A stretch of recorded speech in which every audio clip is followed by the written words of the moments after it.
अस्सलामुअलैकुम, एक्सप्रेसो में खुश आमदीद। मैं हूं अली अनीक सैयद और मैं हूं हिना आदिल। उम्मीद है आप खैर खैरियत से होंगे। आज के दिन का अच्छा सा आगाज कर चुके होंगे, अगर नहीं किया तो जनाब कर लीजिए। आज जुम्मा है, जुम्मे को सैयदुल अयाम भी कहा जाता है। तो आज के दिन के एक रिमाइंडर होता है छोटा सा जो मैं आपको जरूर दिया करती हूँ, ये है कि जुम्मे की नमाज का खास एहतमाम आपने करना है। इसके साथ साथ दरूद इब्राहिमी कसरत से पढ़िएगा और दुआ के लिए जब हाथ उठाए तो पूरी उम्मत मुसलिमा को दुआ में याद रखिएगा, पाकिस्तान को दुआ में याद रखिएगा और हमें भी अपनी खुसूसी दुआ में याद रखिएगा। जनाब मौसम तो वैसे ही चल रहा है, लेकिन क्या दिल खुश किया है कल लाहौर वालों आप लोगों ने। मैं PSL 10 की बात कर रही हूँ, तो पहले बहुत सारे शिकवे थे कि कराची में कोई स्टेडियम में नहीं आता मैच देखने, और प्लेयर्स भी इसका शिकवा करते हुए दिखाई दिए। हमारे इंटरनेशनल प्लेयर्स ने भी इस बात की शिकायत की, लेकिन मैंने कल आप लोगों से रिक्वेस्ट की थी और आप लोगों ने हमारा भरम रखा और स्टेडियम भरा, और क्या अच्छे तरीके से आप लोगों ने इंजॉय किया। यानी जिंदा दिलाने लाहौर का जो क्रिकेट फीवर है ना, वो दिलाने लाहौर का मुकाबला कोई नहीं कर सकता। ये तो बिल्कुल कोई नहीं कर सकता। पड़ा था उस वक्त स्टेडियम और लोग देखने के लिए पहुंचे थे, और कितनी देर पहले से हमें पता है सारे सिक्योरिटी चेक्स होते हैं, उसके लिए आप लोगों को पहुंचना पड़ा। उसके लिए हम आपके मशकूर है। अगर जरा मैच की तो बात करें ना, पाकिस्तान सुपर लीग में जनाब PSL 10 के जो 14वां मैच था ये, और पहले बैटिंग करते हुए लाहौर कलंदर्स की पूरी टीम आखिरी ओवर में 129 रन बनाकर पवेलियन लौट गए। हम कह रहे थे कि होम क्राउड का फायदा उठाएगी, लेकिन वो नहीं नजर आया। अपसेट हुई है लाहौर कलंदर्स हार गए वो मैच। जी हाँ, और आपको ये भी बताते चले कि हम ये एक्सपेक्ट कर रहे थे किसी ना किसी सूरत के ज़ल्मी एक टफ मुकाबला देगी कलंदर्स को। उसकी वजह हमें लग रहा था नहीं थी, बाबर आजम का भी होम ग्राउंड है। उसकी वजह ये थी कि बाबर आजम का होम ग्राउंड था और साबिक कप्तानों की भी लड़ाई थी। शाहीन शाह अफरीदी थे दूसरी तरफ, एक तरफ बाबर आजम थे। तो एक अंदाजे के मुताबिक पता था कि आज जो है बाबर आजम कोई कारनामा दिखाएंगे, और उन्होंने दिखाया। उन्होंने अपने जो तमाम मैचेस में अब पहली 50 बनाई है। बाबर के बैट जो है उसने रन उगलना शुरू कर दिए जनाब, कलंदर्स की जानिब से बनाए उन्होंने, और उनके साथ भी दिया है दीगर खिलाड़ियों ने। लेकिन इसके साथ साथ एक बात जो हमारे अक्सर सीनियर तज्जियाकार कहते हैं कि जनाब ये जो लाहौर कलंदर्स है ये तभी चलती है जब फखर चलता है, और फखर सिर्फ 10 रन पर ही आउट हो गए, और जो आधी टीम थी ना वो पावर प्ले के दौरान ही आउट हो गई, जिसकी वजह से लाहौर कलंदर्स को अब जो ये मैच उनके हाथ से निकल गया और ये मैच वो हार गए। आधी टीम पावर प्ले से पहले ही आउट हो गई थी। और इसके साथ साथ हम इस पर तफसीलन बात करेंगे PSL पर, क्योंकि रोज मैच होता है, रोज उस पर बात करना जरूरी होता है। तो हम चाहेंगे कि इस पर तफसील से बात हो और हम ये देखें कि किस प्लेयर ने क्या लास्ट में यही है कि जनाब सिकंदर रजा की भी बात करेंगे। इस वक्त जो इस्लामाबाद यूनाइटेड है वो अभी भी टॉप पर ही है पॉइंट्स टेबल में, तो नीचे फ्लक्चुएशन चल रही है टीम्स की। देखते हैं जी अगले मैचेस में क्या परफॉर्मेंस होती है। एक और बड़ी अच्छी खबर है, बड़ी शानदार खबर है जी, आगाज में वो भी शामिल करते हैं।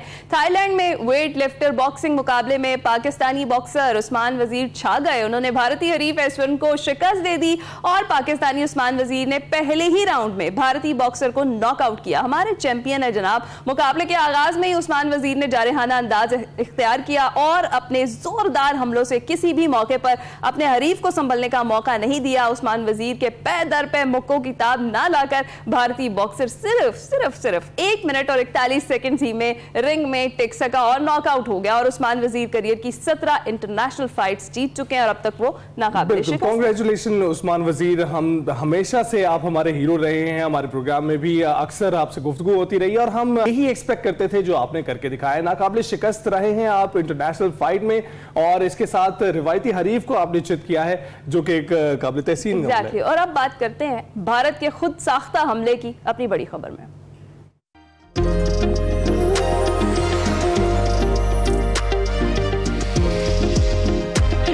आपको ये बताएं कि पहलगाम हमले में सयाहों की हलाकत के बाद भारत ने बगैर सबूत दिए पाकिस्तान पर इल्जामात लगाए और यकतरफा फैसले किए, जिस पर गुज़िश्ता रोज कौमी सलामती कमेटी का अहम इजलास हुआ, जिसमें पाकिस्तानी सियासी और अस्करी क़यादत की जानिब से दानिशमंदाना फैसले किए गए हैं। इजलास के एलामिये के मुताबिक वज़ीर आज़म की ज़ेर सदारत इजलास में तीनों सर्विसेज चीफ्स इसाक डार, ख्वाजा आसिफ, मोहसिन नकवी, अताउल्लाह तारड़ और दीगर वज़रा शरीक हुए। और इसी एलामिये के मुताबिक कौमी सलामती कमेटी ने कहा कि अगर पाकिस्तानी मलकियत के पानी का बहाव रोका गया तो उसे जंगी इकदाम समझा जाएगा, और पानी पाकिस्तान का अहम कौमी मुफाद है और 24 करोड़ पाकिस्तानियों की लाइफलाइन है। पाकिस्तान अपनी लाइफलाइन का हर कीमत पर तहफ़्फ़ुज़ करेगा और पाकिस्तान ने वाघा बॉर्डर भी फौरी तौर पर बंद करने का फैसला किया है। और इसके साथ साथ भारतीय शहरियों को 48 घंटे में मुल्क छोड़ने की हिदायत भी जारी कर दी गई है। इसके साथ साथ ये भी कहा गया है कि शिमला मुआहिदा समेत तमाम दो तरफा मुआहिदे मुअत्तल किए जाते हैं। पहलगाम हमले को पाकिस्तान से जोड़ना बेबुनियाद और गैर मंतकी है। इसी एलामिये के मुताबिक मुताबिक भारतीय हाई कमीशन इस्लामाबाद के सफारती अमले की तादाद 30 तक महदूद कर दी गई। बिल्कुल, भारतीय दिफाई मुशीरों को नापसंदीदा करार दे दिया गया है, उनको फौरी मुल्क छोड़ने का हुक्म दे दिया गया है और भारतीय शहरियों को सार के तहत जारी करदा वीजे भी मनसूख कर दिए गए हैं। पाकिस्तान की फजाई हदूद भारतीय मलकियती या भारतीय ऑपरेटेड एयरलाइंस के लिए फौरी तौर पर बंद की जा रही है और भारत के साथ हर किस्म की तिजारती सरगर्मियां ख्वाह किसी तीसरे मुल्क के जरिए ही क्यों ना हो फौरी तौर पर मुअत्तल की जाती हैं। कमेटी ने इस बात पर जोर दिया कि पाकिस्तान और उसकी मुसल्लह अफवाज किसी भी भारतीय मुहिम जोई का मौसर और भरपूर जवाब देंगी। जैसा कि फरवरी 2019 में दिखाया गया था कि कहा गया कि भारत की रियासती सरपरस्ती में दहशतगर्दी के नाकाबिले तरदीद शवाहिद मौजूद हैं। कुलभूषण यादव भारत के दहशतगर्दी में मुलव्वस होने के सबूत हैं। पाकिस्तान की मुसल्लह अफवाज मादरे वतन की दिफा के लिए मुकम्मल तौर पर तैयार है और पाकिस्तान अमन का ख्वाह मगर खुद मुख्तारी पर समझौता नहीं करेगा। इसाक डार ने कहा कि हमें श्रीनगर में गैर मुल्की मौजूद हैं, हमारे श्रीनगर में जिन्हें भारतीय एजेंसी ने स्पॉन्सर किया हुआ है। इंडस वाटर ट्रीटी के हवाले से उन्होंने जो कहा कि इसको हम इन बेंच रख रहे हैं तो वो नहीं कर सकते। हम भी फिर शिमला समेत जो ट्रीटीज हैं बायलैटरल उसको हम कंसिडर कर सकते हैं, उसको हम भी इन अबेंस कर सकते हैं। इसमें कोई ऐसी कोई शवाहिद नहीं है। अगर कोई शवाहिद हैं खुदा न खास्ता पाकिस्तान को किसी हवाले से भी मुलव्वस होने के, तो उनको चाहिए कि वो पाकिस्तान के साथ वो शेयर करें या दुनिया के साथ शेयर करें।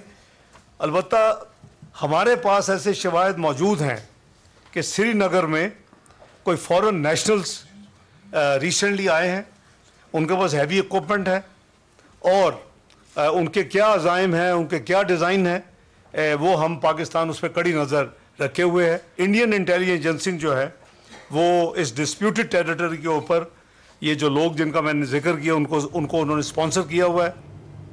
भारत की जानिब से उन गैर मुल्की को स्पॉन्सर भी किया गया और उधर पाकिस्तान ने भारत को अपनी जवाबी फैसलों से तहरीरी तौर पर भी आगाह कर दिया है। भारतीय नाज़िमुल उमूर को दफ्तर खारजा तलब करके जो इल्जामात हैं उन पर शदीद एहतजाज किया गया और दफ्तर खारजा ने भारतीय नाज़िमुल उमूर गीता श्रीवास्तव को तलब किया है। पाकिस्तान ने एक डिमार्श भी भारतीय नाज़िमुल उमूर के हवाले किया। भारतीय हाई कमीशन के डिफेंस, एयर और नेवल अताशी को नापसंदीदा करार देने और पाकिस्तान छोड़ने के फैसले से भी आगाह कर दिया गया और इसके साथ साथ भारतीय हाई कमीशन के अमले को 30 अफराद तक महदूद करने के फैसले बताए गए। सिख यात्रियों के अलावा यह कहा गया कि तमाम भारतीय शहरियों को 48 घंटों में पाकिस्तान छोड़ने और वाघा चेकपोस्ट बंद करने के फैसले से भी आगाह कर दिया गया है। भारतीय कमर्शियल परवाजों के लिए फजाई हुदूद बंद करने, शिमला मुआहिदा समेत दीगर मुआहिदे मुअत्तल करने के इम्कानात भी बता दिए गए हैं। पाक भारत तिजारत के मुतालिक जो फैसले हैं उससे भी आगाह कर दिया गया। दूसरी जानिब सेक्रेटरी खारजा आमना बलोच ने सफीरों को कौमी सलामती कमेटी के फैसलों से आगाह किया।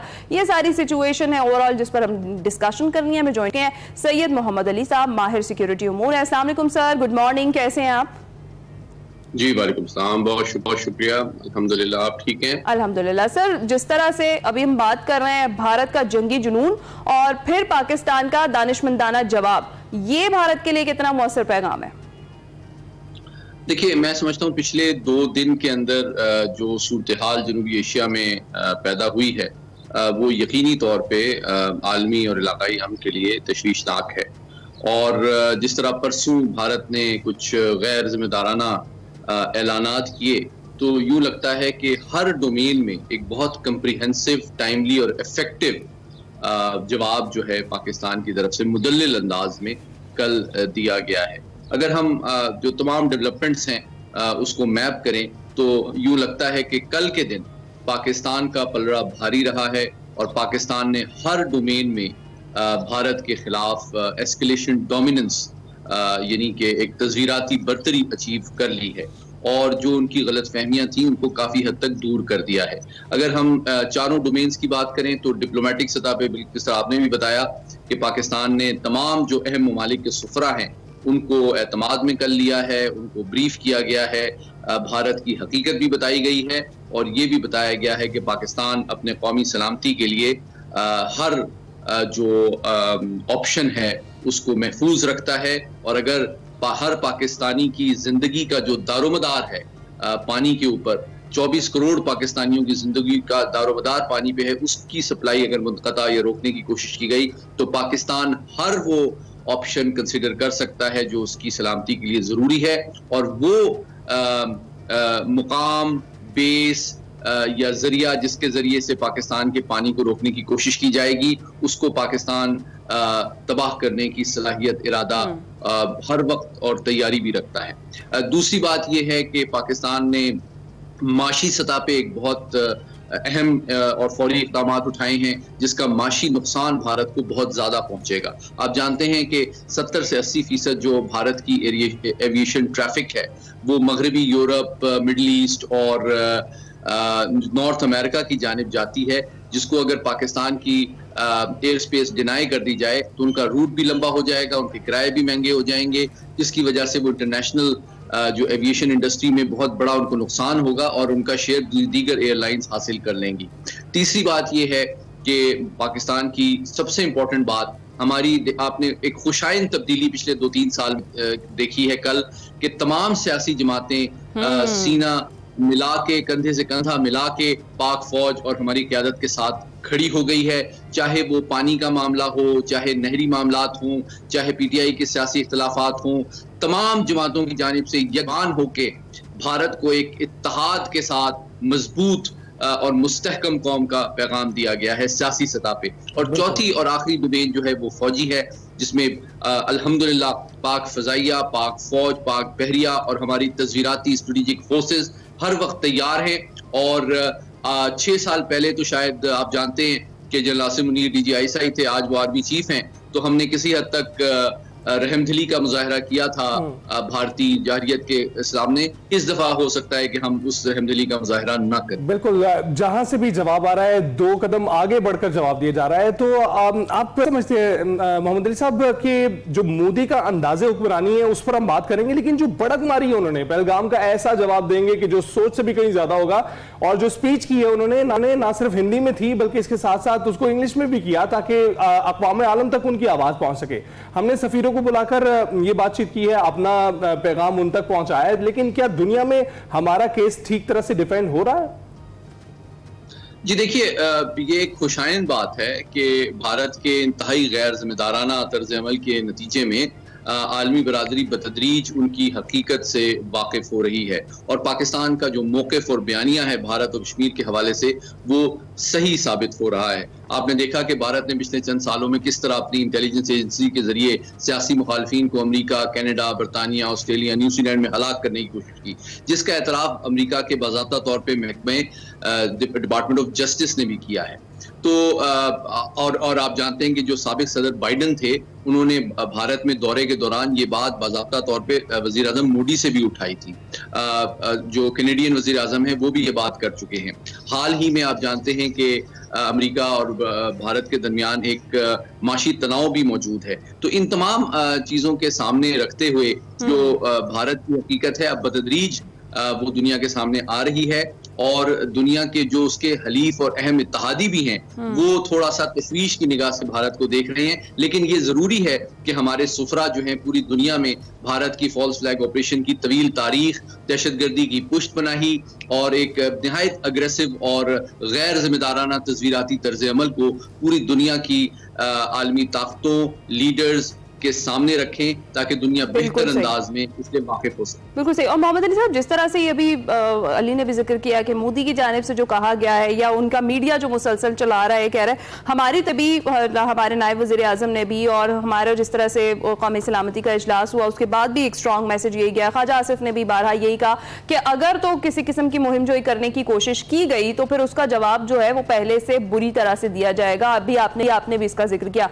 तो ऐसी सूरत हाल में क्या आपको लगता है कि भारत एक बार फिर कोई इस तरह की हमाकत कर सकता है? देखिए, मैं उम्मीद करता हूं कि भारत होश के नाखून लेगा, लेकिन यूं लगता है कि परसों सुबह जब अजीत डोभाल और जयशंकर ने ब्रीफ किया वजीर आज़म मोदी को, तो यूं लगता है कि उन्होंने आलमी जो इन्वायरमेंट है उसको भी मिसरीड किया है और अपनी पावर को भी ओवर एस्टिमेट किया है और पाकिस्तान के रिजॉल्व और कैपेसिटी को भी अंडर एस्टिमेट किया है। और ये तस्वीराती एतबार से बहुत बड़ी एक स्ट्रेटेजिक मिसकैलकुलेशन है। और अभी जो ताज़ा तरीन इतलात हैं उसके मुताबिक भारत ने कुछ ऐसे मूवमेंट्स की हैं जिस पे हम बहुत कड़ी नज़र रखे हुए हैं। कल की इतलात के मुताबिक उनका जो बहरी बेड़ा है एयरक्राफ्ट कैरियर वो पोर्ट छोड़ चुका है और आज जो है भारत के आर्मी चीफ महफूजा कश्मीर का भी दौरा कर रहे हैं। लेकिन मैं ये बताना चाहता हूँ आलमी बरादरी को भी और पाकिस्तान की कौम को भी कि पाकिस्तान फौज का हर सिपाही और हर अफसर जो है वो मुकम्मल तौर पे तैयार है। उसको पाकिस्तान के हर सियासी कुव्वत और हर मकतब फिक्र और हर पाकिस्तानी की मुकम्मल सपोर्ट हासिल है और पाकिस्तान की कौम और फौज एक सीसा पिलाई दीवार की तरह खड़ी है। और इस दफा अगर भारत ने कोई गलत फहमी के तहत कोई जाहरियाना इक़दाम उठाने की गलती की तो उसका बहुत सख्त और दंदान शिकन जवाब दिया जाएगा। इस दफा उसको तकलीफ भी ज्यादा होगी और उसको शर्मिंदगी भी ज्यादा उठानी पड़ेगी। दुरुस्त, बिल्कुल ऐसा ही है मोहम्मद अली साहब। इससे पहले भी हमने देखा है कि मोदी हुकूमत जब भी आती है ऐसा कोई बड़ा वाकया पेश आ जाता है जबकि पूरी तरह से इक़्तिदार में है मोदी की इंतजामिया, मोदी खुद इस वक्त भारत पर और कई अदवार से वो चल रहा है, मुसलसल चल रहा है। तो ऐसे वाकयात का होना किस चीज की निशानदेही करता है? क्या ये कंट्रोल की कमी है, क्या इनकी एजेंसीज की नाकामी है, या फिर ये ऐसा फॉल्स फ्लैग ऑपरेशन करके कुछ जवाब बनाते हैं जिससे मुआहिदों को फिर मुअत्तल किया जाए? जिससे हमने पहले भी देखा 370 आर्टिकल 370 की बात मैं कर रहा हूं, जिसकी वजह से ऐसे वाकयात अब वहां पर हो रहे हैं। ऑपोजिशन के लीडरान भी ये कह रहे हैं कि आप जब माइनॉरिटीज को दबाएंगे तो ऐसे वाकयात होंगे। देखिए इसके 3-4 पहलू हैं। पहले आलमी सतह पे यकीनी तौर पे भारत को इस वक्त सुब्की का सामना है।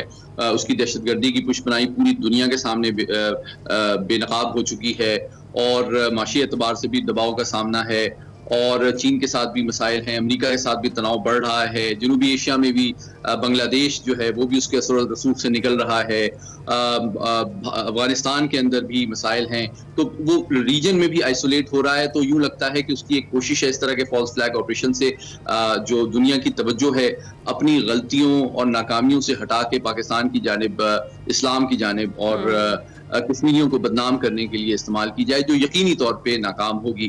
दूसरी बात यह कि उनके मुल्क के अंदर भी बेशुमार सियासी, माशी, गवर्नेंस के मसाइल हैं जिससे वो अपोजिशन की तनकीद और जो अवाम की तवज्जो है वो इस किस्म की जंगजुआना मुहिम जोई और चेस्ट थम्पिंग के जरिए से मबजूल कराना चाहते हैं।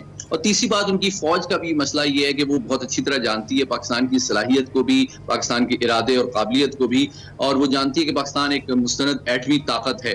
तो खुली बड़ी पैमाने पे जंग तो उनके लिए ऑप्शन नहीं है। लेकिन इस तरह की गीदड़ भपकियों से वो अपने बड़े पैमाने पे जो 70-80 अरब डॉलर का दिफाई बजट है और 10-12 लाख की जो उनकी टोटल फौज है उसकी तादाद को फिर वो अवाम और टैक्स पेयर और हुकूमत के सामने कैसे जस्टिफाई करेंगे कि जनाब हम तो कुछ कर ही नहीं सकते, तो फिर इतना ज्यादा सरमाए और इतनी बड़ी फौज रखने का फायदा क्या है? तो ये उनकी भी एक मजबूरी है जो हमें समझना चाहिए और हमें हमदर्दी। बिल्कुल ठीक, बहुत शुक्रिया सैयद मोहम्मद अली साहब हमारे साथ मौजूद और जिस तरह से उन्होंने सारी चीज़ें एक्सप्लेन की हैं और बताया कि पाकिस्तान किस तरीके से तैयार है, जो हमारी कौमी सलामती का जो एलामिया जारी हुआ उसको हमने डिस्कस किया है। आपका बहुत शुक्रिया जनाब। अभी हम जाएंगे एक्सप्रेसो में एक छोटी सी ब्रेक पर, आपने कहीं नहीं जाना क्योंकि ब्रेक के बाद जब वापस आएंगे तो आपकी मुलाकात करवाएंगे एक चैंपियन से। वेलकम बैक टू एक्सप्रेसो जी। अब आगे बढ़ते हैं और आपकी मुलाकात करवाते हैं 10 साल की उम्र में चैंपियन बनने वाले अहमद अली नाज से। जी हाँ नाज़रीन, 10 साल की उम्र में जब बच्चे मोबाइल फोन्स पर गेम खेलने का शौक पालते हैं, अहमद ने अंडर 11 में गोल्ड मेडल ही जीत लिया है। जी हाँ, ऑस्ट्रेलिया में होने वाली जूनियर ओपन स्क्वॉश चैंपियनशिप 2025 में बॉयज अंडर 11 के फाइनल में अहमद अली नाज 2-1 से फाते रहे। और दिलचस्प बात यह है कि अहमद अली नाज ने मेजबान मुल्क ऑस्ट्रेलिया के खिलाड़ी फ्रेडी गोल्डस्मिथ को शिकस्त देकर टाइटल अपने नाम किया है। मजीद अहमद अली नाज पेशावर से में ज्वाइन कर चुके हैं, उन्हीं से उनके जज्बात जानते हैं। बिल्कुल Ahmad, thank you very much हमें ज्वाइन करने के लिए। कांग्रेचुलेशंस, आपने गोल्ड मेडल जीता है। तो ये बताएं कि 10 साल के आप इतनी छोटी सी उम्र के हैं, तो इसमें चैंपियन बनकर आपको कैसा लग रहा है? जी मेरा नाम अहमद नाज है, मैं अंडर 11 प्रोफेशनल स्क्वैश प्लेयर हूं और मुझे बहुत अच्छा महसूस हो रहा है कि मैं अंडर 11 चैंपियन बना।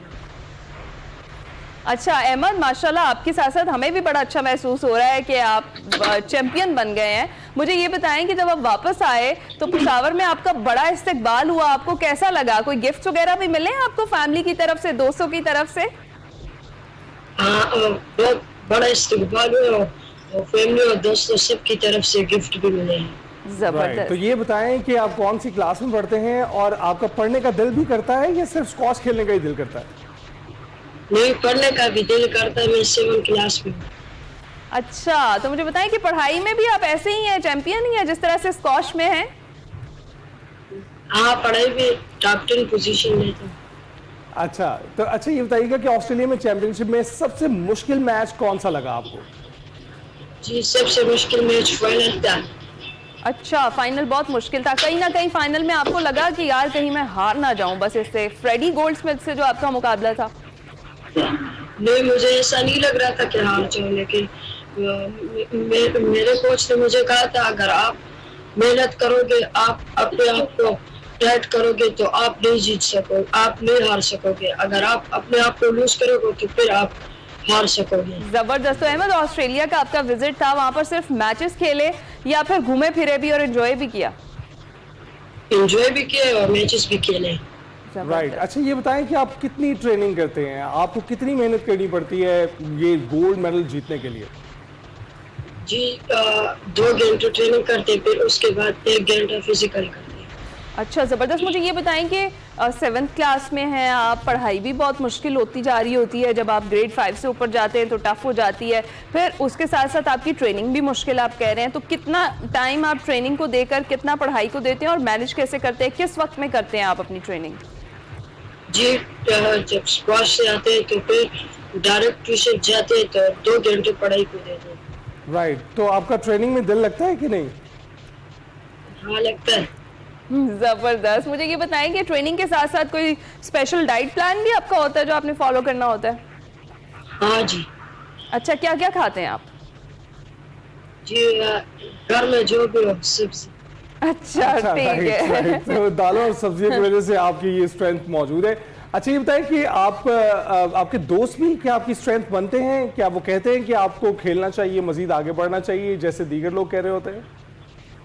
जी हाँ, मेरे दोस्त भी कहते हैं कि आप और मेहनत भी करो, आगे और बढ़ो, हमारा नाम भी रोशन करो। हमारा नाम भी रोशन। जबरदस्त। अच्छा अहमद, इस एज में, जिस एज में आप हैं, उस एज के जो बच्चे हैं वो तो फोन ही नहीं छोड़ते, वो गेम्स ही नहीं छोड़ते, और उस उम्र में आप चैंपियन बन गए हैं, क्या कहेंगे आप अपनी उम्र के बच्चों को?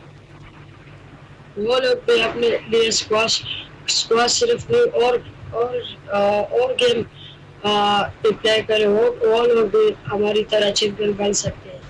बिल्कुल बन सकते हैं। अच्छा ये बताएं कि सबसे ज्यादा सपोर्ट आपको फैमिली में किस मेंबर ने दी? जी, दादा ने भी दी और मेरे अब्बू ने भी दी और मेरे चाचू ने भी दी, हामिद अली नाज और रिजवान अली नाज। ज़बरदस्त। तो मुझे ये बताएं कि आपकी फैमिली की सपोर्ट तो आपको रही, तो आप ये कब से स्क्वॉश में हैं और कब आपने सोचा कि ये मेरा फेवरेट गेम है और ये मैंने खेलना है?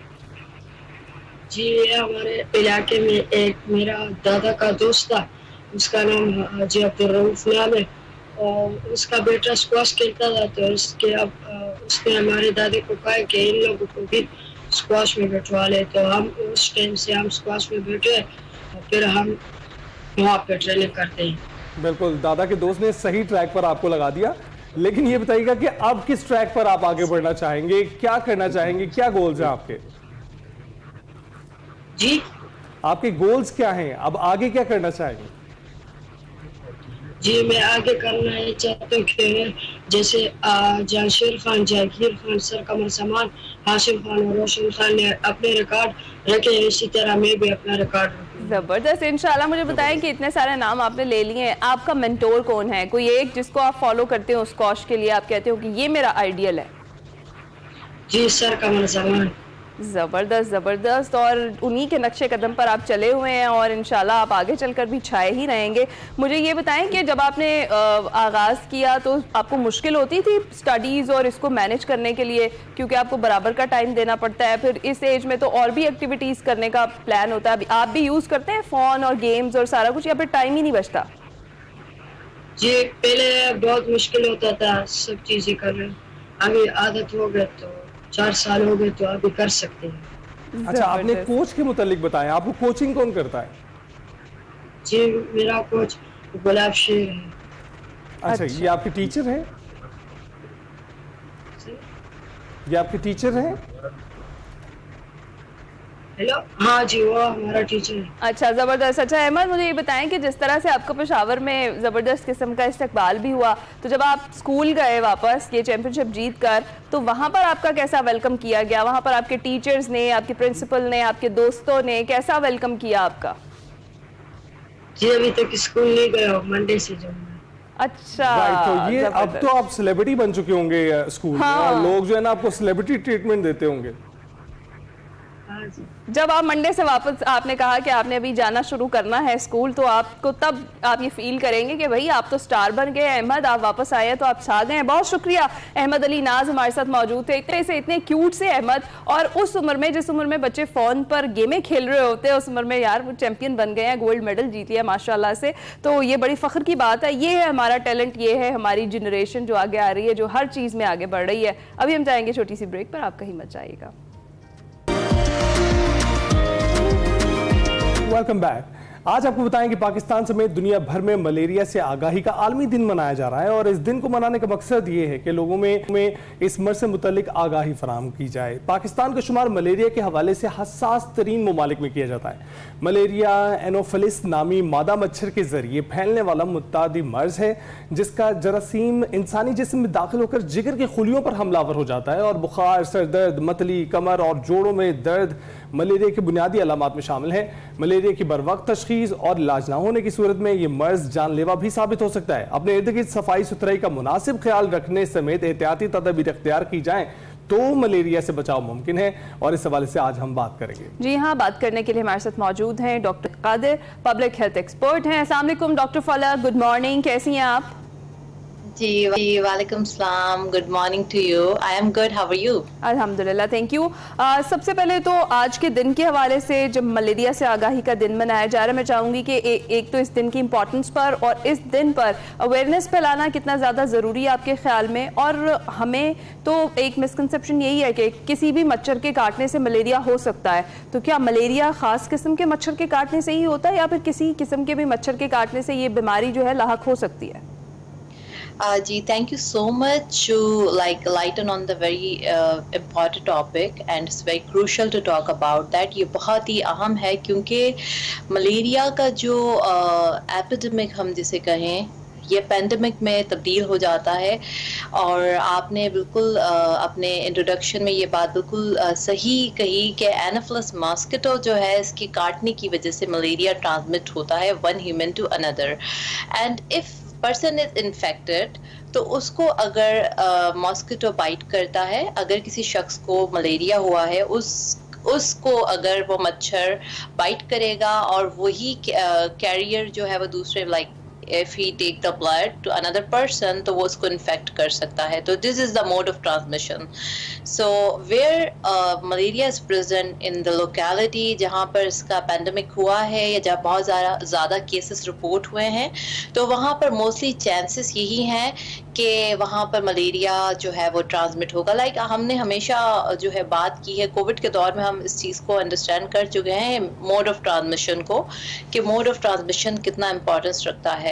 तो जहाँ जिस एरिया में मलेरिया के रिपोर्ट हो रहे हैं केसेस, वहाँ पर मोस्टली यही चांसेस है कि एक शख्स से दूसरे शख्स को मलेरिया होगा, और जो इसका कैरियर होगा वो वही जो मच्छर है anopheles, that will be the career.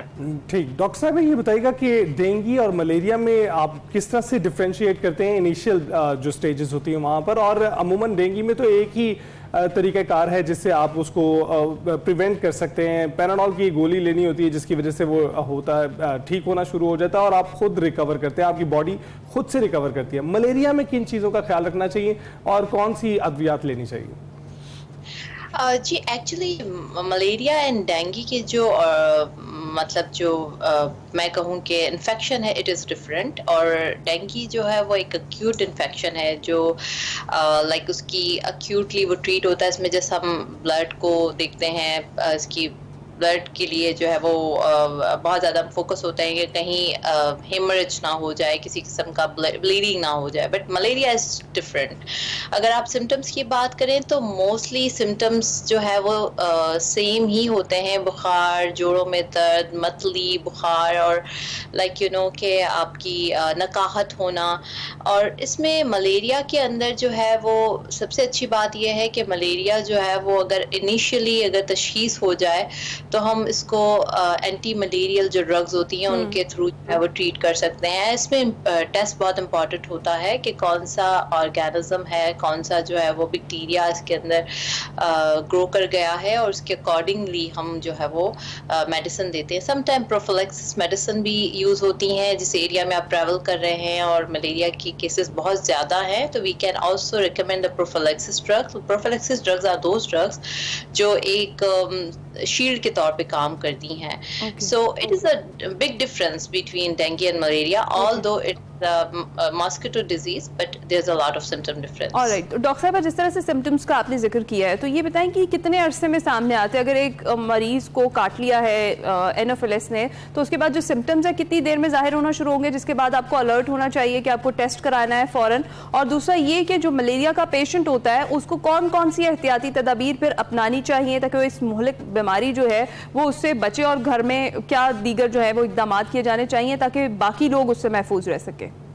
जी बिल्कुल, बहुत ही अच्छा सवाल है कि prevention is better than cure. अगर कोई शख्स जो है वो मलेरिया की बीमारी से लाइक विक्टिम हो चुका है इसका, तो नंबर वन इज़ दैट कि इसका एक स्पेसिफिक टाइम पीरियड होता है कि मलेरिया का जो मर्ज़ है वो स्पेशली जो चिल्स उठते हैं, लाइक कपाहट होती है जिस्म में बहुत ज़्यादा, और वो ये हम ये कहेंगे कि दोपहर जो इवनिंग टाइमिंग है इसके बाद जो है वो फीवर की स्पाइक बढ़ती है और वो बहुत ज़्यादा हाई ग्रेड फीवर होता है। वॉमिटिंग होगी पेशेंट को, चिल्स होंगे, बहुत हाई ग्रेड फीवर होगा लाइक 104, 105, और again then you know have to rush to the hospital. Within 2 to 3 days symptoms समझदार हो जाते हैं और आपने फौरी तौर पे हॉस्पिटल जाना है और टेस्ट कराना है और एंटीबायोटिक जो है ओरल या इंट्रावीनस दोनों में से कोई आपका जो पोजीशन है देखेगा पेशेंट की कंडीशन को देखते हुए। और सिम्टोमेटिकली भी हम ट्रीट कर रहे होते हैं। If the patient is having some vomiting, having chills, muscle ache and antipyretics like those drugs जो ब्लड आपका जो टेम्परेचर है उसको थोड़ा डाउन लेकर आ सकते हैं, और स्पेसिफिकली जो ऑर्गेनिज्म है उसके अकॉर्डिंगली हम मेडिसिन देंगे। तो ये टेस्ट का होना बहुत ज़रूरी है कि टेस्ट में कौन सा जो वेक्टर है वो स्पेसिफाई हुआ है।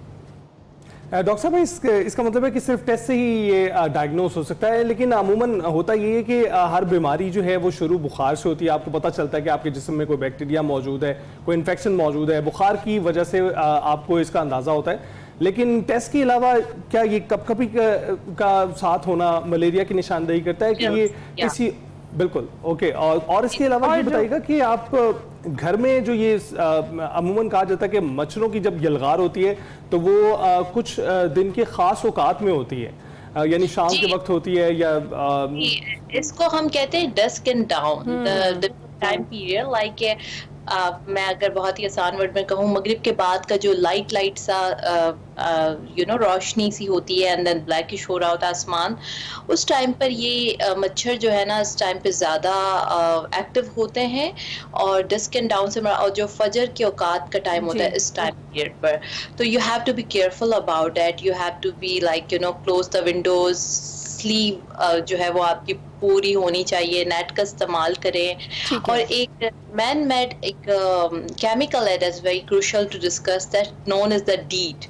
You can use that is the antiseptic. ये आप अपनी अगर if the cases are reporting surrounding you तो अपनी बॉडी के ऊपर अप्लाई कर लें, और जो पेशेंट है उसको आइसोलेट करें, और जो बाकी फ़र्द हैं घर में वो अपनी बॉडी के ऊपर जो है वो केमिकल यूज़ करें। This man made and is safe, तो ये आप इस्तेमाल कर सकते हैं। और अगर मैं फेडरल लेवल पर या प्राइमरी लेवल के ऊपर बात करूं तो वी हैव टू हमें पानी को खड़े रहना नहीं चाहिए।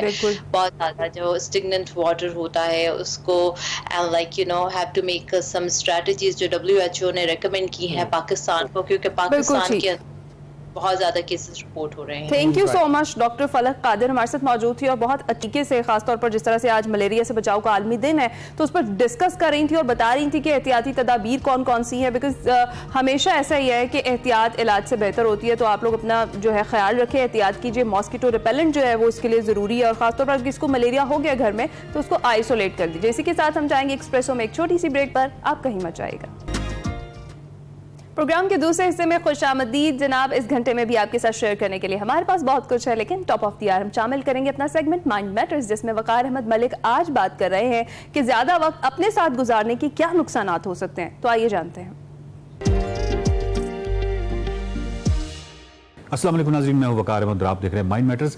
दो बहुत ही दिलचस्प सवाल हैं और उसकी खोज में निकलेंगे, उसकी जवाब की तलाश में निकलेंगे। पहला सवाल ये है कि ये क्या वजह है कि हम शादी ब्याह या कोई भी इवेंट जब आ रहा होता है, कोई भी ऐसा मौका आ रहा होता है तो हम कोशिश करते हैं कि महंगे तरीन लिबास इस्तेमाल करें। हम कोशिश करते हैं कि कोई एक्सपेंसिव हैंड बैग हो, कोई घड़ी जो है तो महंगी घड़ी हो, या मोबाइल है, या इस तरह की चीज़ें जो हैं।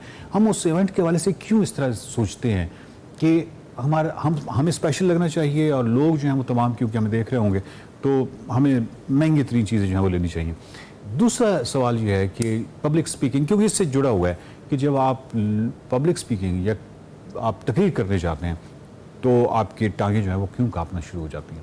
इनकी जवाब की तलाश में निकलेंगे और इन सवालों का जवाब जो है वो हमें इल्यूजन ऑफ ट्रांसपेरेंसी में मिलता है, जो कि हमें बताता है कि इंसान जो है महसूस करता है, ज़्यादा महसूस करता है, ओवर एस्टिमेट करता है कि लोग उसके बारे में जो सोचते हैं, लोग उसके बारे में उसके इमोशंस के बारे में, लोग उसकी जो इनर थॉट्स हैं उसके हवाले से, जो आप उसके अंदर जो सोच चल रही है, ये तमाम चीज़ों के हवाले से जो दूसरे लोग हैं वो जो सोचते हैं। मिसाल के तौर पे इसको एक बहुत इसको आसान कर लेते हैं कि जो दूसरे लोग हैं, फ़र्ज़ किया कि वो आपके बारे में 10 सोचते हैं, किसी स्केल पे 10 सोचते हैं और आप जो है एक इल्यूजन ऑफ ट्रांसपेरेंसी का शिकार हैं और आप ये सोच रहे हैं कि वो आपके बारे में 90 सोच रहे हैं। अब ये जो फ़र्क है 80 का, ये आपके डिसीजंस पे और आपके फ़ैसलों पे असरअंदाज होता है और ये एक ऐसा तासुब है, ये एक ऐसी गलत फहमी है जो कि, और ये इतना गैर मंतकी है क्योंकि वो जो ऊपर का 70 यानी अगर 10 वो आपके बारे में सोच रहे हैं, आप ये परसीव कर रहे हैं कि वो 90 आपके बारे में सोच रहे हैं, तो ये जो दरमियान का 80 है ये आपसे गलत फैसले करवाता चला जाता है। ये है वो जो आप ये समझते हैं कि हमें बहुत महंगी लिबास पहनने चाहिए। एक्चुअली आप इस वाले से कोई भी स्टडी उठा के देख लें तो लोगों को इतना ज़्यादा कंसर्न नहीं होता, यानी लोगों को जो भी कंसर्न होता है वो 10-20 हो सकता है, लेकिन जो फ़र्द एस्टिमेट कर रहा है वो 70-80 हो सकता है। ये जो बीच का फ़र्क है ये बहुत ज़्यादा है और ये आपसे गैर मंतकी फैसले करवाता है। आपने देखा होगा कि कोई फ़र्द जो है वो अगर कोई महंगी चीज़ ले लेता है और किसी ऐसे इवेंट पे जाता है तो समटाइम्स उसको वो शो करनी पड़ती है। मिसाल के तौर पे मोबाइल है या घड़ी है या कोई एक्सपेंसिव बैग है, तो उसको बातों बातों में वो लाशौरी तौर पे या इवन शौरी तौर पे वो ये देख रहा होता है और उसके अंदर एक एंग्जाइटी होती है कि वो रजिस्टर नहीं हो पा रहे, यानी उसने इतना महंगा वो बैग लिया है, तो हो सकता है कि वो बातों बातों में लाशौरी तौर पे शौरी तौर पे आपके सामने बार बार लहराए कि इसको कोई देखे, इसको कोई अप्रिशिएट करे। और ये जो उसकी तगोदो है वो उसी गलत एस्टिमेशन की वजह से है जो उसने दूसरे लोगों के बारे में अपने हवाले से रखी हुई है कि वो मेरे बारे में कहीं ज़्यादा सोचते हैं या मेरी जो इनर थॉट्स हैं या मेरी अंदर की जो सोच है या मेरी जो इमोशंस हैं, जज्बात हैं, उनके हवाले से वो ज़्यादा इदराक रखते हैं या ज़्यादा कंसर्न शो करते हैं। ऐसा एक्चुअली होता नहीं है। बिल्कुल इस तरह पब्लिक स्पीकिंग जो है, जब आपको तकरीर का कहा जाता है या आपको किसी ऐसे फोरम पे बात करने का कहा जाता है और आपकी टांगें कांपती हैं या आपका दिल की धड़कन तेज़ होती है, उसकी भी यही वजह है कि वो ओवर एस्टिमेशन है। बेसिकली जब आप देख रहे होते हैं कि बहुत सारे लोग जो हैं वो आपके बारे में कुछ बहुत ज़्यादा जजमेंटल हैं और वो बहुत ज़्यादा सोच रहे हैं। अब यकीनन लोग सोच रहे होंगे जब आप आएंगे डाइस पे, बिल्कुल सोच रहे होंगे, लेकिन वो हो सकता है 10 to 20 सोच रहे हो। आप जो सोच रहे हैं वो 80 सोच रहे हैं या 90 सोच रहे हैं। ये जो परसेप्शन में इतना बड़ा है गैप है, ये आपके अंदर वो वाली एंग्जाइटी पैदा कर रहे हैं। अदरवाइज अगर वो 10-20 जो एक्चुअली स्केल है वही आप करें तो फिर तो आप बहुत कॉन्फिडेंस के साथ वह जाके बोलना शुरू कर देंगे। ये जो गलत फहमी है, या आप तकरीर कर रहे हैं और उस तकरीर के दौरान कुछ लोग जो हैं वो मोबाइल इस्तेमाल की तरफ चले जाते हैं, कुछ आपस में बात कर रहे हैं, तो आपको लगता है जैसे आप कंट्रोल लूज कर रहे हैं और आपको ऐसे लगता है जैसे ये लोग जो हैं आपकी तकरीर बोर है या आप की जो प्रेजेंटेशन आप दे रहे हैं वो गलत है या बोर है, लोगों की तवज्जो नहीं कर रही। ये जो इस वक्त डिवाइडेड अटेंशन और इस मामला हमें बहुत ज़्यादा दरपेश है कि मुनक़सिम किस्म की तवज्जो, तो इसको अगर देखा जाए तो एक हाल में ये प्रेजेंटेशन और ये तो फिर कुछ बोरिंग चीज़ें हो सकती हैं। म्यूज़िक जैसी खूबसूरत चीज़ में भी एक बहुत अच्छा आर्टिस्ट जब परफॉर्म कर रहा होता है तो भी आप हाल में देखते हैं कि लोग अपने मोबाइल पे लगे हुए हैं या एक दूसरे से बात कर रहे हैं। एक्चुअली अब हम उस सवाल की तरफ आते हैं जो कि अहम तरीन सवाल है, इंसान ऐसा क्यों सोचता है, इंसान ऐसा क्यों करता है। ये इंसान इसलिए ऐसा करता है, और ये स्पेशली देखिएगा कि इंट्रोवर्ट्स ज़्यादा होते हैं। जो लोग इंट्रोवर्ट्स होते हैं, जो अपनी दाखिली ज़िंदगी में दाखिली दुनिया में रहते हैं, वो उनको इन चीज़ों का ज़्यादा होता है। जो एक्सट्रोवर्ट होते हैं, आपने देखा नहीं, जो एक्सट्रोवर्ट होते हैं वो बड़े तकरीर भी करेंगे तो बहुत ही ज़बरदस्त तरीके से, हो सकता है बीच में फ़नी भी हो जाएं, हो सकता है कि बीच में उनको कोई परवाह नहीं होती कि लोग क्या सोच। एक्सट्रोवर्ट्स होते हैं और बहुत अच्छी तरीके से वो ये चीज़ कर लेते हैं। इंट्रोवर्ट का प्रॉब्लम, एक्सट्रोवर्ट जो है वो हो सकता है कि इस हवाले से बड़े कॉन्फिडेंट होंगे, उनको कोई अच्छा पहना या नहीं पहना हो सकता है। इंट्रोवर्जन जो है, ये इंट्रोवर्ट्स जो दाखिली दुनिया में जो लोग ज़्यादा रहते हैं, हम ये कह सकते हैं कि वो दाखिली अपनी जो दुनिया है उसके साथ ज़्यादा वक्त बिताते हैं। तो जितना ज़्यादा आप दाखिली दुनिया के साथ अपनी इनर लाइफ जो ज़िंदगी है या अपनी जो दुनिया है इसके साथ जितनी ज़्यादा आप ज़िंदगी, फ़र्ज़ किया है कि आप 80 मिनट्स जो हैं, मतलब 80% जो है वो आप अपनी दाखिली हर वक्त उसके साथ दुनिया के साथ मुंसलिक हैं, और 20 जो है वो आप बाहर की तरफ। तो प्रॉब्लम ये होता है कि जब आपको दूसरे के पर्सपेक्टिव में सोचने का कोई ऐसा मौका होता है कि दूसरा मेरे बारे में क्या सोच रहा है, तो यहाँ पे वो गैप पैदा होता है, वो दिक्कत पैदा होती है कि और वो इस ऐसे फ़र्द को ज़्यादा होती है जो कि ज़्यादा वक्त अपनी दाखिल के साथ बिताता है, और उसकी वजह से वो दिक्कत फील करता है, या उसको जो भी दूसरे के हवाले से अपने आप को देखना है, वो हमेशा जो है वो गलत जजमेंट करेगा और वो गलत एस्टिमेट करेगा, ओवर एस्टिमेट करेगा कि दूसरा उसके इमोशंस के बारे में या उसकी दाखिली दुनिया के बारे में बहुत ज़्यादा अवेयर है और वो बहुत ज़्यादा कंसर्न है। ऐसा है नहीं। वजह यह है कि वो अपनी दाखिली दुनिया में उसने ज़्यादा वक्त बिताया है। तो इसके हवाले से एक एतदाल की ज़रूरत है। लोग आपके बारे में इतना ज़्यादा कंसर्न ये इस हवाले से नहीं होते जितना हम करते हैं। मसला ये है कि हम फिर इस बुनियाद पे बहुत ज़्यादा गलत फ़ैसले करते हैं। हमारा बजट जो है, जो हमारे घर का बजट है, जो हमारी ज़िंदगियों में जो हमारी इकॉनमी के हवाले से जो फ़ैसले हैं, घरेलू हों या चाहे किसी भी लेवल पे हों, वो सारे के सारे गलत होते हैं, गलत फ़ैसले हम करते हैं। तो डेफिनेटली हमारा जो मेयार ज़िंदगी है, जो ज़िंदगी को जो बेहतर करने के हवाले से कुछ चीज़ें वो बहुत ज़्यादा मुतासर होती हैं। सो अच्छा फ़ैसला कीजिए और इस हवाले से ज़रूर देखिए कि लोगों को इतना ज़्यादा कंसर्न नहीं होता जितना आप सोचते हैं। देखते रहिए mind matters. Welcome back. Pakistan की मिट्टी इतनी जरखेज है कि यहाँ हर किस्म की सलाहियत के हामिल अफराद मौजूद हैं। आप तालीमी मैदान ले लें, टेक्नोलॉजी ले लें या खेल, पाकिस्तान के नौजवान दुनिया के हर मैदान में आपको नजर आएंगे, और कुछ तो ऐसे टैलेंटेड होते हैं कि उनकी एक से ज्यादा खेलों में महारत देखकर आप दंग रह जाते हैं। जी हाँ नाज़रीन, आज हम बात करें गिलगित बल्तिस्तान से ताल्लुक़ रखने वाले फजल वदूद की, जो sports climbing, skiing, ice hockey में आलमी सतह पर पाकिस्तान का नाम रोशन कर रहे हैं, और चीन, जनूबी कोरिया, जापान, लिबनान, मिस्र समेत दुनिया के कई ममालिक में पाकिस्तान की नुमाइंदगी करने वाले फजल का शुमार पाकिस्तान की जानिब से 2 इंटरनेशनल गेम्स की नुमाइंदगी करने वाले चंद अफराद में होता है। फजल ने 55 से जायद कौमी और बैनुल कौमी तमगे अपने नाम किए हैं, और 2017 में साउथ कोरिया प्रोग्राम चैंपियनशिप में पहली पोजीशन अपने नाम की थी, जबकि Fazal sports climbing youth world championship China में पाकिस्तान की नुमाइंदगी भी कर चुके हैं, और इसके अलावा भी वो बहुत से एजाज़ात अपने नाम कर चुके हैं। जी हाँ, मगर वो हम फजल वदूद जान लेते हैं क्योंकि वो हमारे साथ ही मौजूद है। अस्सलाम वालेकुम फजल, गुड मॉर्निंग, आप कैसे हैं? वालेकुम सलाम, और बहुत शुक्रिया आपने जो है मुझे मदऊ किया। वेल, फ्रॉम गिलगित बल्तिस्तान से काफ़ी मुश्किल होता है हमारी रिप्रेजेंटेशन नेशनल लेवल पे होना, but this is so nice to see कि नेशनल मीडिया पे और नेशनल लेवल पे जो है हमें काफ़ी आजकल जो है इनकरेज किया जा रहा है। So thankful. Thank you so much कि आपने हमें ज्वाइन किया। एक्सप्रेसो का प्लेटफॉर्म है ही आपके जैसे टैलेंटेड लोगों के लिए। माशाल्लाह से आप तो ऑलराउंडर है। कौन कौन सी गेम्स में मजीद महारत रखते हैं, जरा अपने बारे में खुद ही बताएं हमें।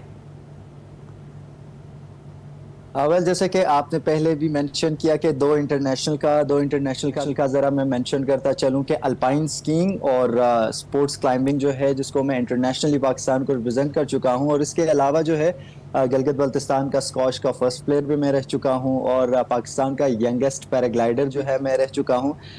स्कीइंग से चूंकि मेरी ज़्यादा वाबस्तगी है, 4.5 साल की उम्र से मैंने इसको स्टार्ट किया, तो विंटर्स में जो है मैं स्कीइंग करता हूं, और फिर समर्स जैसे ही आ जाती है, चूंकि हमारे पास स्नो नहीं होती है यूरोपियन कंट्रीज की तरह, हम जो है ग्लेशियर्स पे स्कीइंग नहीं कर सकते हैं, तो इस वजह से फिर समर स्पोर्ट्स में मैं स्पोर्ट्स क्लाइंबिंग को जो है ज्यादा तरजीह देता हूं। राइट, तो फजल हमने अपने इंट्रो में भी बताया कि कुछ ऐसे टैलेंटेड अफराद हैं पाकिस्तान में कि जो एक नहीं बल्कि बहुत सी खेलों में नाम अपना रोशन करते हैं, आप उनमें शामिल हैं, तो मुझे बताएं मैनेज कैसे करते हैं? ये खेल तो एक दूसरे से बहुत मुख्तलिफ है।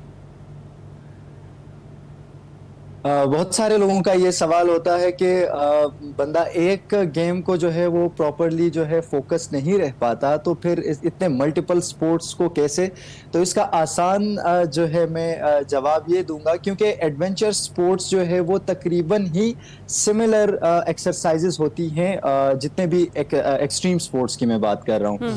तो ये ओलंपिक स्पोर्ट्स में आते हैं, ये स्पोर्ट्स क्लाइंबिंग हो गया, स्कीइंग हो गया, तो इस वजह से इतनी मुश्किल फिजिकल एक्सरसाइजेस में नहीं होती। बाकी टेक्निक्स की अगर हम बात करें तो टेक्निक्स में वाकई काफ़ी मुश्किल होती है, क्योंकि इसमें जो है स्पोर्ट्स क्लाइंबिंग में आपकी पूरी बॉडी इन्वॉल्व होती है, थ्रू आउट आपको जो है काफ़ी एक्सर्शन का सामना करना पड़ता है, जबकि स्कीइंग आपकी तकरीबन लोअर बॉडी पे मुश्तमिल होती है।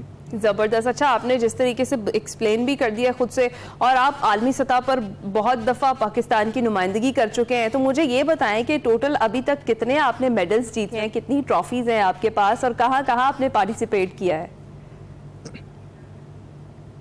समटाइम जैसे कि आपने मुझे पहले स्पोर्ट्स का पूछा, अब मेडल्स का, तो समटाइम जब कोई डायरेक्ट पूछता है तो जवाब देना भी काफ़ी मुश्किल हो जाता है, क्योंकि समटाइम हम भूल जाते हैं खुद से।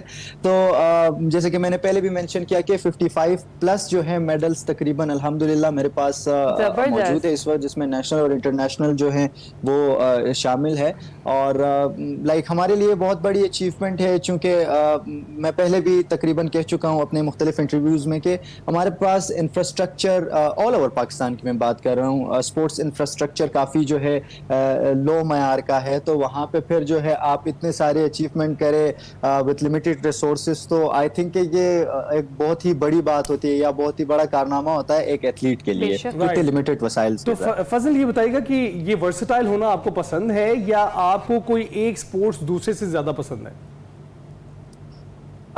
इसका बैकग्राउंड शायद ही कम लोगों को मालूम हो, चूँकि जैसे मैंने पहले अर्ज किया कि 4.5 साल के बच्चे को अपने नाम का पता नहीं होता, तो वो इतने एक्सट्रीम स्पोर्ट्स में कैसे आ सकता है?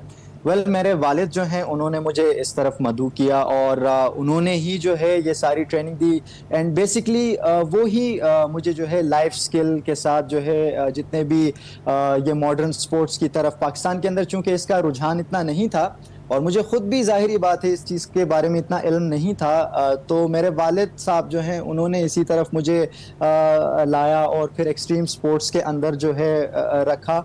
और फिर जब जैसे ही वक्त आगे बढ़ता गया और जो मैं बड़ा होता गया, तो मेरा अपना भी जो है इंटरेस्ट इसमें डेवलप होता गया, क्योंकि ओलंपिक स्पोर्ट्स है ही ऐसी यूनिक टाइप की कि इसमें जब आप जाते हैं तो जो हमारे वर्ल्ड क्लास के एथलीट्स होते हैं तो उनसे हमें काफ़ी कुछ सीखने को मिलता है, और they are so down to earth. मैं समझता हूँ, मैं इस प्लेटफॉर्म से ये भी मैसेज देना चाहूँगा जितने भी हमारे इंटरनेशनल एथलीट्स है रादर देन दिस स्पोर्ट्स और जितने भी स्पोर्ट्स से रिलेटेड है, they have to be like वो डाउन टू अर्थ जितना होंगे इतना ज़्यादा उनके लिए बेहतर है। क्योंकि रिसेंटली मैं जकार्ता इंडोनेशिया में था और वहाँ पे जो ओलंपिक गोल्ड मेडलिस्ट हैं वैदरिक, वो मेरे बड़े अच्छे दोस्त हैं, एंड बिलीव मी अगर हमारे यहाँ पे कोई इस तरह का गोल्ड मेडलिस्ट होता मतलब मैं समझता हूँ कि इतना डाउन टू अर्थ नहीं होता, और वो मतलब हमारे साथ नीचे फर्श पे बैठना ट्रेनिंग के दौरान रहना भी अचीवमेंट्स के साथ साथ बड़ा जरूरी है। अच्छा, मुझे बताएं कि फजल, गिलगित बल्तिस्तान से ओलंपिक्स क्वालिफायर तक का जो जर्नी था आपका, कब शुरू हुआ और अब तक कैसा रहा?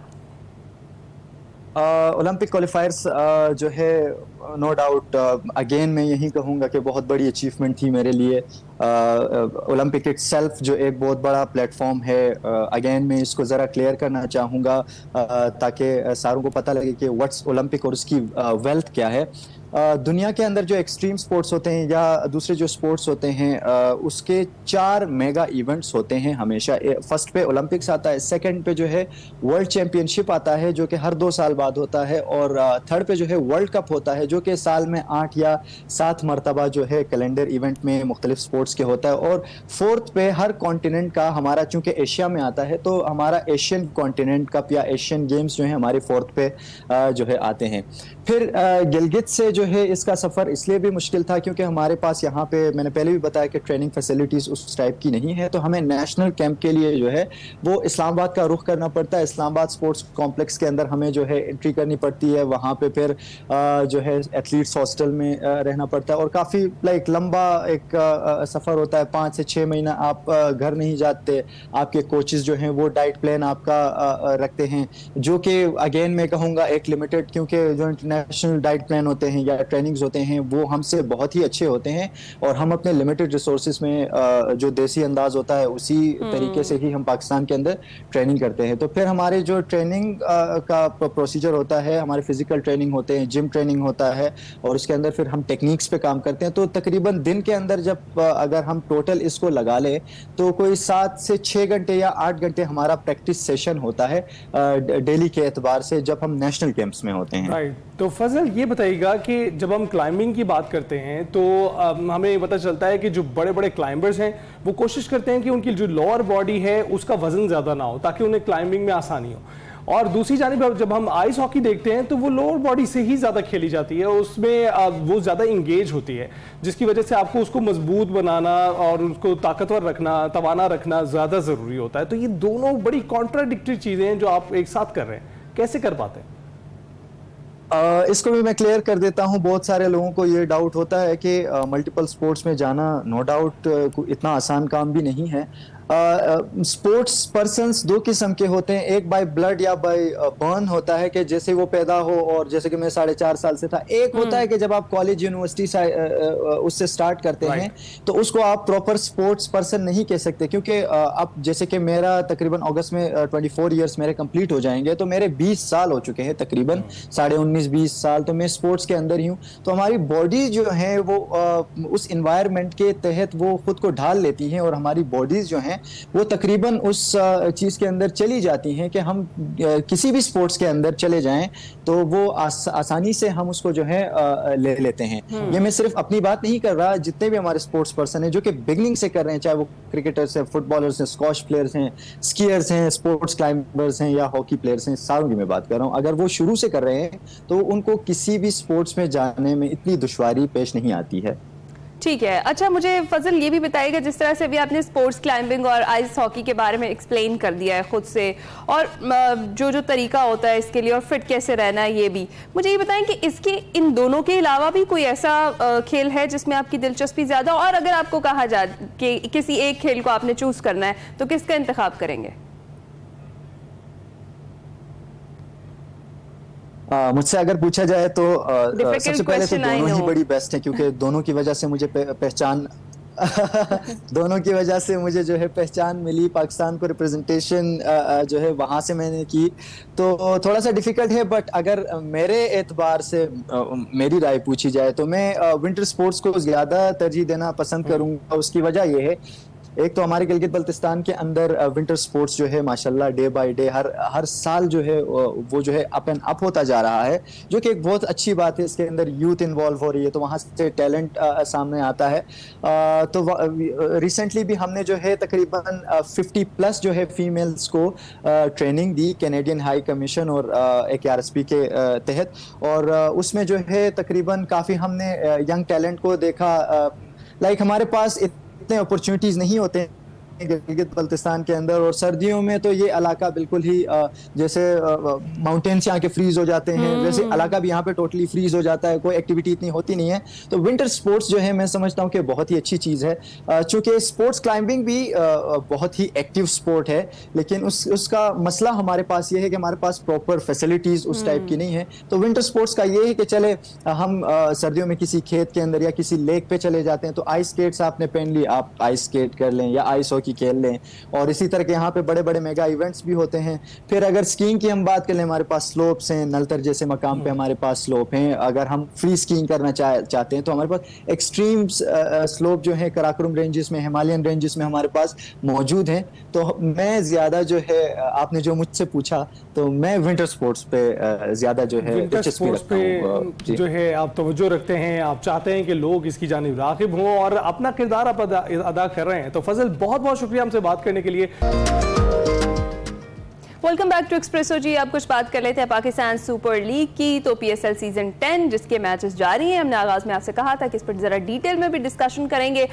जी 14वां मैच था जिसमें पहले बैटिंग करते हुए लाहौर कलंदर्स की पूरी टीम आखिरी ओवर में 129 रन बनाकर पवेलियन लौट गई थी और कलंदर्स की जानिब से इनिंग्स का आगाज अच्छा साबित नहीं हो सका था और आधी टीम पावर प्ले में ही पवेलियन लौट गई। Fakhar Zaman 10, Sam Billings 9, Asif Ali 5, Daryl Mitchell 2 और अब्दुल्ला शफीक बगैर कोई रन बनाए ही आउट हो गए। ताहम ऐसे में ऑलराउंडर सिकंदर रजा ने अपनी टीम को मुश्किलात के भंवर से निकालने में कलीदी किरदार अदा किया और उन्होंने 30 गेंदों पर अपनी निफ्ट सेंचुरी मुकम्मल की और 52 रन बनाकर वो आउट हुए। जबकि जवाब में बात करें तो पेशावर ज़ल्मी ने 130 रन का हदफ 3 विकेटों के नुकसान पर 16.4 ओवर्स में हासिल कर लिया। ज़ल्मी की जानिब से जनाब कैप्टन बाबर आजम का जो बल्ला है उसने दोबारा से रन उगलने शुरू कर दिए हैं। बाबर आजम और हुसैन तलत बिलतरतीब 56 और 51 रन बनाकर नॉट आउट रहे और नुमाया रहे। दूसरी जानिब पहलगाम वाकई के बाद की अगर बात करें तो बीसीसीआई भी अब बड़के मारने लग गया है। हिंदुस्तान टाइम्स की रिपोर्ट के अकॉर्डिंग पहलगाम में हमले के बाद बीसीसीआई के नायब सदर राजीव शुक्ला ने दो तरफा क्रिकेट में हिंदुस्तान के साथ पाकिस्तान का सामना करने पर अपना फैसला सुनाया है और राजीव शुक्ला ने कहा है कि हम आइंदा मुस्तकबिल में होने वाली किसी दो तरफा सीरीज में पाकिस्तान के साथ नहीं खेलेंगे। राजीव शुक्ला का कहना था कि जब आईसीसी इवेंट की बात आती है तो हम आईसीसी की वजह से खेलते हैं। आईसीसी को भी मालूम है जो कुछ हो रहा है वो इस पर रद्द-ए-अमल देगा। ये है जी ओवरऑल हमारी की सूरत हाल, इस पर करनी है हमने बात। बिल्कुल, अब्दुल माजिद भट्टी साहब हमारे साथ मौजूद हैं, सीनियर स्पोर्ट्स तजज़ियाकार हैं। बहुत शुक्रिया माजिद साहब हमें ज्वाइन करने के लिए। कैसे हैं आप? जी अली, अल्हम्दुलिल्लाह, अल्लाह का बहुत बहुत शुक्र है। आप सुनाएं, आप कैसे हैं? बिल्कुल ठीक ठाक, बिल्कुल ठीक ठाक। माजिद साहब ये बताइएगा कि सबसे पहले अच्छी बात करते हैं। ये अभी हम जो है ना भारतीय क्रिकेट बोर्ड की बात करके जो है ना उसका आगाज बुरा नहीं करना चाहते हैं। हम चाहते हैं कि पीएसएल पे फोकस रहे और ये बताएं कि पीएसएल के इतने जबरदस्त मैचेस हो रहे हैं और लास्ट अगर मैच की बात करें तो कुछ अपसेट शिकस्त हुई है लाहौर कलंदर्स को। आपको क्या लगता है, क्या वजूहत थी उसकी? देखिए अली, जो सबसे पहले आप बात करें ना कि क्रिकेट की बात करें और अच्छी बात हो नहीं सकता। आजकल पाकिस्तान क्रिकेट की जब भी आप बात करेंगे तो कहीं ना कहीं आपको थोड़ी सी तल्ख बातें करना पड़ेंगी। मेरे ख्याल में लाहौर कलंदर्स की बैटिंग जो कल कोलैप्स कर गई वो बेसिक रीजन था कि इस पिच पे 130 रन जो थे वो नाकाफी थे। तो नीचे में जाके सिकंदर रजा ने 50 कर दिए, फिर शाहीन शाह अफरीदी ने 16 रन बनाए जिसकी वजह से पाकिस्तान टीम इतना वो लाहौर कलंदर्स की टीम इतना स्कोर करने में कामयाब हो गई। लेकिन मेरे ख्याल में अभी भी थोड़ी पिचेस बेहतर बनाने की जरूरत है। थोड़ा सा जो हमारे क्रिकेट के जो नाराज शायकीन है, जो पाकिस्तान टीम की जो नाराजगी थी उसका रिफ्लेक्शन देखें अभी भी हमें पीएसएल पे नजर आ रहा है। मेरा तो ये ख्याल था कि लाहौर में अब पीएसएल पहुंची है तो शायद कल ग्राउंड भर जाए, लेकिन कजाफी स्टेडियम भी भर नहीं सका। लेकिन बड़ा स्टेडियम में फिर भी बेहतर क्राउड आया। एग्जैक्टली मैं भी यही कहना चाह रही थी अब्दुल माजिद साहब, जिस तरीके से पहले हम देख रहे थे कि शिकवा को ना थे खिलाड़ी भी और हम भी देख रहे थे कि क्राउड नहीं आ रहा खासतौर पे कराची स्टेडियम में, फिर भी लाहौर वालों ने काफी लाज रखी है और बहुत सारे लोग जो हैं वो पहुंचे हैं मैचेस देखने के लिए। अगर हम बात करें खासतौर पर ये इस मैच की तो हमें ये लग रहा था कि होम क्राउड और होम ग्राउंड का एज हासिल होगा लाहौर कलंदर्स को, लेकिन वो जब हमने परफॉर्मेंस में देखा तो वो उस तरीके से नजर नहीं आया, बल्कि हमें बज़ाहिर यूं लगा कि बाबर आजम को होम ग्राउंड जो है वो रास आ गया और उनका जो बैट है जो काफी अरसे से रन्स नहीं बना पा रहा था उसने भी रन्स उगलने शुरू किए काफी हद तक। तो खास तौर पर बाबर आजम की परफॉर्मेंस और हुसैन तलत की जो परफॉर्मेंस थी कल की पेशावर ज़ल्मी की तरफ से, उस पर क्या कमेंट करेंगे आप? देखिए उन दोनों ने शुरू में आप देखें 7 रन पर 2 आउट किए लाहौर कलंदर्स ने, फिर 40 रन पर तीसरी विकेट भी गिरी, लेकिन फिर ये जो 93 रन की बाबर आजम और हुसैन तलत की परफॉर्मेंस थी, इसने बिल्कुल मैच को वन साइडेड कर दिया। मेरे ख्याल में बाबर आजम तो लाहौर से उनका ताल्लुक है और इसी लाहौर के कज़ाफ़ी स्टेडियम में, जहां आप बैठे हुए प्रोग्राम कर रहे हैं, थोड़े फासले पर ही कज़ाफ़ी स्टेडियम है। यहाँ पर तो वो एक जमाने में जो बॉल बॉय होते थे वो रोल प्ले करते रहे, बाकी पूरी क्रिकेट लाहौर में बाबर आजम ने खेली। मेरे ख्याल में कल बाबर आजम थोड़े से कॉन्फिडेंट नजर आया पिछले 4 मैचों के मुकाबले में, लेकिन मुझे अभी भी ये समझ में नहीं आ रहा कि जिन लोगों ने पाकिस्तान सुपर लीग का ये प्रोग्राम बनाया है, तो 5 टीमों ने तो 5-5 मैच खेल लिए हैं, लेकिन छठी टीम कोयटा ग्लैडिएटर्स की बात कर रहे हैं ना आप, उसने अभी 3 मैच खेले, 3 मैच खेले। बिल्कुल बिल्कुल। आप बैलेंस करके तो टूर्नामेंट को बनाए कि, और कोयटा ग्लैडिएटर्स और पेशावर दलवी, इन्होंने अभी तक बल्कि कोयटा ग्लैडिएटर्स और मुल्तान सुल्तान अभी तक टूर्नामेंट में मैच ही कोई नहीं खेला। तो आज के मुकाबले में आप क्या कहेंगे? आज भी टाकरा होने वाला है कराची किंग्स और कोयटा ग्लैडिएटर का। वैसे आपकी बात दुरुस्त है कि ग्लैडिएटर्स को उतना मौका नहीं मिला है, और जो पॉइंट्स टेबल पर आपको 5-5 मैच खिलाने चाहिए थे ताकि आप ठीक तरह से बता सकते हैं। अभी वो सेकंड लास्ट स्टेज पर है इस आखिरी मैच के बाद। तो आज का मैच आपको क्या लगता है कैसा होने वाला है उनके लिए? देखिए अभी कोयटा ग्लैडिएटर्स को जो डिसएडवांटेज रहा कि पिछले 1 हफ्ते से कोयटा ग्लैडिएटर्स की टीम जो है वो आराम कर रही है, और कराची की टीम वो मैचेस खेलती भी आ रही है, और पिछले मैच में उन्होंने कामयाबी भी हासिल की। बिल्कुल, और आप दूसरे नंबर पर हैं इस वक्त पॉइंट्स टेबल पर। स्लाइटली एडवांटेज कराची किंग्स को है कि वो मैच खेलती भी आ रही है। पिछला मैच जीता है, केन विलियमसन ने कराची की टीम को ज्वाइन कर लिया, वो और पहुंच गए हैं वो भी लाहौर। के लिए अच्छी खबर ये है कि मार्क शेपमैन जो न्यूजीलैंड के जो बैटर हैं वो भी लाहौर पहुंच गए, वो भी आज का मैच खेलेंगे। तो मेरे ख्याल में अच्छा मैच होगा। मैं तो आप दोनों को भी मशवरा देता हूं कि वीकेंड है, आप भी कज़ाफ़ी स्टेडियम जाए। बिल्कुल बिल्कुल, जरूर। अच्छा अब्दुल माजिद भट्टी साहब, जिस तरह से अभी हमने अली ने भी पॉइंट्स टेबल का जिक्र किया, इस्लामाबाद यूनाइटेड छाई हुई है इस वक्त और जबरदस्त किस्म की परफॉर्मेंस दे रही है। इसकी क्या रीजन देखते हैं? बहुत स्ट्रांग टीम है इनकी, या फिर कोई स्ट्रेटेजी अच्छी अपनाई हुई है? देखिए स्ट्रांग टीम भी है, स्ट्रेटेजी भी अच्छी बनाई हुई है। फिर शादाब खान और उनकी जो टीम मैनेजमेंट है, ये पुरानी टीम मैनेजमेंट है। मार्क हैसन जो न्यूजीलैंड से जिनका ताल्लुक है, जो उनके हेड कोच हैं, जिनके बारे में कहा जा रहा है कि पाकिस्तान क्रिकेट बोर्ड भी उनसे निगोशिएट कर रहा है हेड कोच के लिए, तो उनका एक जो कॉम्बिनेशन बना हुआ है, उन्होंने मेरे ख्याल में एक बैलेंस टीम मुंतखब की है। देखे एक टीम में 5 के 5 मैच जीते हुए, मुल्तान सुल्तान 4 मैच हारे हुए, तो बिल्कुल आप देखें कि टॉप की टीमें बिल्कुल अलग नजर आ रही है, बॉटम की 3 टीमें बिल्कुल अलग नजर आ रही है। लेकिन मेरे ख्याल में बैलेंस वाइज अगर आप देखें तो इस्लामाबाद यूनाइटेड की टीम जिसकी कप्तानी शादाब खान कर रहे हैं, वो काफी मुतवाज़िन टीम है। उसके पास अच्छे बैट्समैन हैं, अच्छे बॉलर हैं, और सबसे अच्छी बात है कि जहां उनको जरूरत पड़ती है उनके पास मैच विनर्स हैं, उस टीम को मैच फिनिश करके दे रहे हैं। यही इस्लामाबाद यूनाइटेड की एग्जैक्टली। और जिस तरह से अभी आपने माइक हसन का जिक्र किया और उनका नाम जो सामने आ रहा है हेड कोच के लिए, वो भी आपने जिक्र किया, तो आपको क्या लगता है कि अगर ऐसा हो जाता है तो क्या फिर कैप्टनसी के हवाले से भी कुछ डिसीजंस लिए जाएंगे? क्योंकि जिन प्लेयर्स के साथ वो सिंक कर चुके हैं और बहुत अच्छा प्ले कर रहे हैं ऑलरेडी, ये PSL में इस्लामाबाद यूनाइटेड की टीम जैसे कर रही है, तो लगता है कि कौमी टीम के लिए भी तब्दीलियां होंगी फिर? देखिए यकीनी तौर पर अगर हेड कोच चेंज हुए तो सिलेक्शन कमेटी भी चेंज होगी, हो सकता है कि कप्तान भी चेंज हो। देखिए हम लोग बाबर आजम और रिजवान और शाहीन अफरीदी का तो बार बार जिक्र कर रहे हैं, हमारे जो कप्तान हैं T20 के सलमान अली आगा, उनकी भी हमें इस टूर्नामेंट में अभी तक परफॉर्मेंस नजर नहीं आ रही। तो बहुत सारी चीजें हैं जिनको देखने की जरूरत है। लेकिन मेरे ख्याल में पाकिस्तान क्रिकेट में जिस तरह उखाड़ पिछाड़ हमें नजर आती है ना, कि पिछले 2 साल में हमने 7-8 कोचेस चेंज कर दिए, सिलेक्टर्स चेंज करते हैं, इवन PCB मैनेजमेंट भी ऊपर तले चेंज हो जाती है।